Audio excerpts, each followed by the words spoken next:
So the Cavs lost Game 1 last night, but LeBron still had an unbelievable game. He finished with a playoff career-high 51 points and added 8 rebounds and 8 assists. But he also became the first player in NBA history, finals history, to score 50 and lose. So Shannon, how would you grade LeBron's performance? A+. Shot. He can't play any better than what he played. Joey, he had 51, 8, and 8, as you mentioned. He shot 59% from the floor. He shot 91% from the free throw line, which some people think that he's a terrible free throw shooter, but I'm going to get my case of Sprite back because he's about to average 90 plus. But that's neither here nor there. I love the way he can. You're going to get your case back? Yep, I'm going to get it back. I told you what the math is. Do you I don't care understand about no math. You lost. It's over. It ain't over. Okay. I love the way he controlled the tempo of the ball game from start to finish. There was not a lot of quick shots. He knew he had to work it down. What you try to do when you play Golden State, you try to limit their possessions. You don't try to get into a foot race, or we're going to beat them at their own game. Because I know I've seen teams try to do that, beat them at what they do really well. You got to beat them at what you do really well, which is possess the ball, take care of the ball, take it deep down in the shot clock, and hopefully you make those shots. Even when the Warriors in the third, they made their run and they were getting out, LeBron James said, no, I'm not going to let you go away. And he scores 12 to keep them close. And then he goes in the fourth quarter, scores 13. He played great defense. I think for once and for all now, we can put who's the best player in the NBA. We can put that aside. We're done with that discussion because the gap between 1 and 2 is farther than the gap between 2 and 3. So I feel very, very comfortable as I sit here today, even in a loss, that LeBron James undoubtedly is the best player in the NBA. And it's not close. Wait. What did I already say last week? I'm off. I'm out. No. Not you said, look, Kevin Durant has a chance to prove himself again in the finals. That's what you said. What did I pick yesterday? No. I said the Cavs are going to win Game 1, and it's going 7. And I said Steph is going to be the MVP unless LeBron is the MVP. Skip. I'm out on Kevin Durant. No, I ain't let you out. I ain't let you out. You're trying to rub something in that I've already given up. No, guess what? Because I'm going to peel the scab off. Oh. Yeah, you tried to let it heal, but I'm going to peel the scab off. That's all you got. Yeah, so I'm going to give you that right now because I'm about to go off on you. So you better be ready. Think about it, Skip. He hung 30 on Kevin Durant. 30. He played good defense. He blocked Steph's shot. He blocked Looney's shot. He got a steal early in the ball game. He was playing. There's nothing else. He played 48 of a possible 53 minutes. He tried to sneak. He tried to rest, but he knows the breaks that he took defensively against, say, Indiana, Toronto, or Boston. He's unable to take these breaks in this game, Skip, because you got Durant, you got Clay, you got Steph, all of which went over 20 points, and you got Draymond, who was one assist away from a triple-double. So he knows he can't take those lulls unless 2 of those 3 are off the court, and then they come in with Loney or they come in with someone else. That's not the offensive threat that these other 3 guys are. But I thought he played unbelievable. I don't really know what else he could do. He had 51. The other guys had 63. He shot 59%, and they were way, way less than 59%, Skip. He was phenomenal. He was unbelievable. He's everything. And a lot of times when we talk about LeBron, we keep saying, oh, that's LeBron being LeBron. Nah, because you know what? In his previous 235 games, we had never seen this. We had never seen LeBron score 50 points in a playoff game. And he did it on the biggest of stages in the finals. And it's a shame that at the end of the day, Skip, this will be a footnote because the biggest thing to come out of Game 1 will be J.R. Smith's blunder. That is true. I agree. My turn? Yes. I am going to give LeBron James, for his complete night last night, from start to overtime finish, a B-. I will say it again, a B-, because one of us at this desk has to be objective about what happened last night. You've told me again and again that LeBron James is better than Michael Jeffrey Jordan. So I'm going to grade LeBron's performance last night the way I would have graded a Jordan performance in his last playoff run with the Bulls. Obviously, for much of the game last night, LeBron James was all-time great. I've said it many times over the last 2 months on this show. I have never seen him play at the offensive level that he is playing at right now at the end of his 15th year, which is highly unusual. As you know, it just doesn't happen in sports that you go 15 years in and all of a sudden you take a quantum leap up in your offensive game. It's just impossible, yet he keeps doing that at the highest level. I give him nothing but huge respect for that. I cannot argue with 51 points on 19 of 32 and 10 of 11, to your point, from the free throw line. That's all-time great in that game, the game that was stealable. But Michael Jordan would have won that game. He would have closed that deal and closed that. He would have slammed that door. First of all, Michael Jordan would have never got that team there. Okay. Well, I say he would have. We'll never know, but trust me, he would have. Because he would have at least gotten that game home. If you could have put him in LeBron's shoes with 6 minutes left in the fourth quarter, he would have gotten that game home. Let me count the ways. Let's go to 6:42 left. Game is still tied. LeBron gets a terrible call. You mentioned it earlier in the show. He clearly reached and got all ball on Kevin Durant. He clearly snatched the ball cleanly from Kevin Durant, who then went up into a shooting motion and somehow got a foul called, a shooting foul on LeBron. It was an outrageously bad call, but clearly you have to let it go and keep playing basketball because you're still tied. And what happens? LeBron keeps arguing with the referee and does not go line up for the free throw. And what happens on Kevin Durant's second free throw? He's not that guy anymore. And as great a free throw shooter as he is, he missed the second free throw. Maybe ball don't lie. Is that possible? Maybe he should have missed the second free throw. And then what happened, Mr. Sharp? Larry Nance Jr. got overpowered by a 6'9" guy named Kevon Looney. Could LeBron, if he had been lined up correctly, could he have gone up and fought for the ball and at least kept Kevon from just sticking it right back in the basket? Yeah, he probably could have. Larry Nance is 6'9", 6'10". Okay. But LeBron is bigger than Kevon Looney is. And he's so certainly is more Nance. Physical, okay? And yet the great Jeff Van Gundy finally just rose up and he criticized LeBron. He said, you got to go line up. You got to just play through it. You can't keep arguing with the referee and not go line up because those were two crucial points that suddenly put Golden State ahead. Then we get to 5:54, and you alluded to this earlier.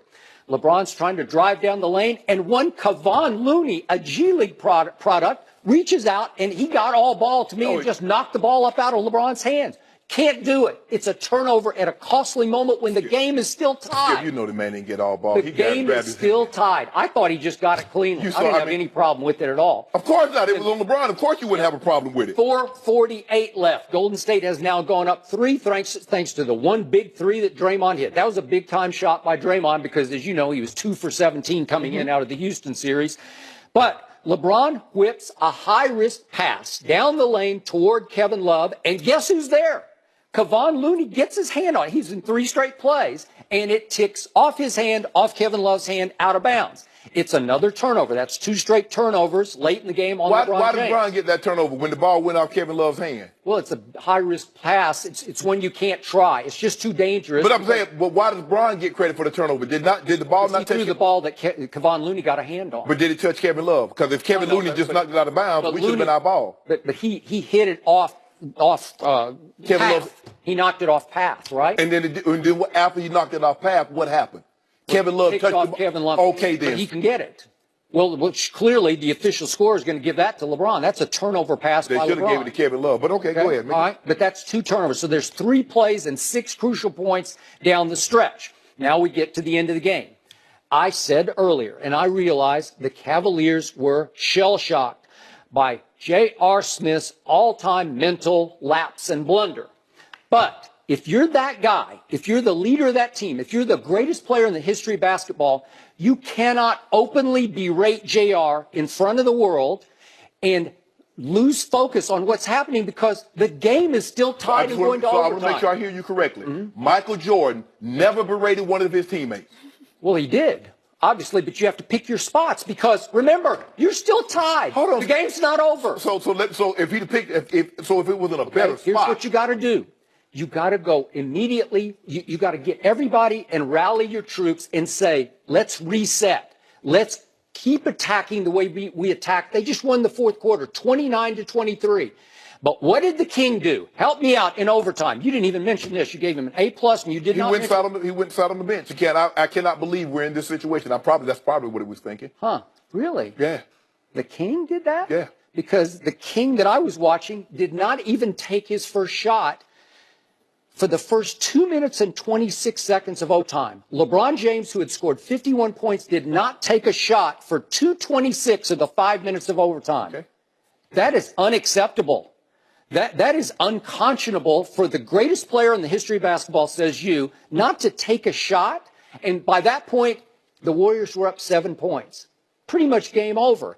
And LeBron wound up taking 4 shots, 3 of them pretty bad shots. He made 0 shots in overtime. He did make his 2 free throws in overtime. So he scored a grand total of 2 points. While, by the way, Steph Curry, that you lauded earlier, also went scoreless in overtime. So you have a chance. It's not like Steph shooting you out of the gym. But see, now you make my point even more.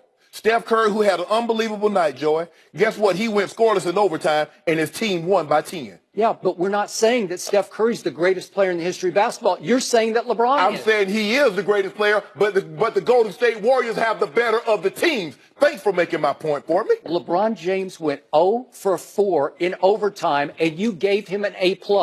What do you think Michael Jordan would have done in overtime? I don't think he would have gone 0 for 4. I just don't. I know he lost. He would have owned the overtime. He lost a double overtime game with that 63, Joy. He played double overtime against the Celtics. Can you tell Skip? Because in regulation, he missed the shot that could have won it. And another one in the overtime. But that's none of my business. So guess what, Skip Bayless? And Larry Bird called him, what, Jesus in sneakers or God in sneakers? But guess what else happened, Skip?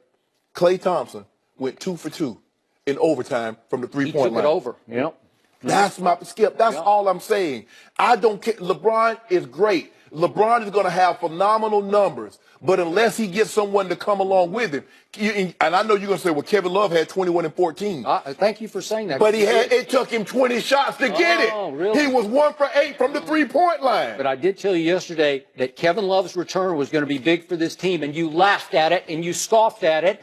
And I think he gave LeBron some help last night, because who made the big 3 with 2 minutes left that kept him in the game? Do you remember that shot from the top of the key? Oh, that kept him in the game, huh? Kevin Love. So it did keep him in the game. Joe, I love how you Skip. I love. Well, how did it not keep him in the game? I love how you do this. LeBron LeBron James has 47 points at that shot, at that jump. Was Kevin Love's shot not a big shot? Hold on, Skip, just a second. You're just dismissing and diminishing. I love how LeBron has 47 points at that point, and what you're lauding is Kevin Love's 3. Oh, I just said he had some help, right? Some help.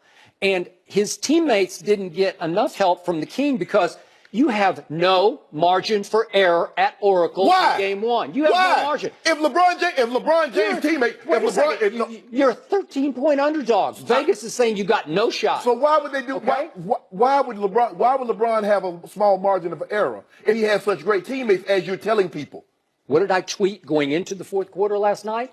Golden State has always been vulnerable in fourth quarter of playoff games, and they were vulnerable again because they don't have an alpha closer. They don't have that guy. They don't have Michael Jordan. They don't have LeBron James. Yet LeBron James was responsible for 6 blunders here. The free throw, the turnover, and then he goes 0 for 4. It's up to you. If you're the leader of the team and you're that guy, you rally your troops. So let me ask you a question. Re-inspire everybody.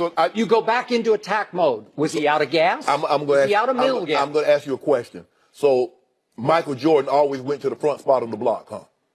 When he was shooting the free throws, yeah. No, he's 6'6". LeBron's 6'9", 270. So what is Larry Nance? He's 6 what?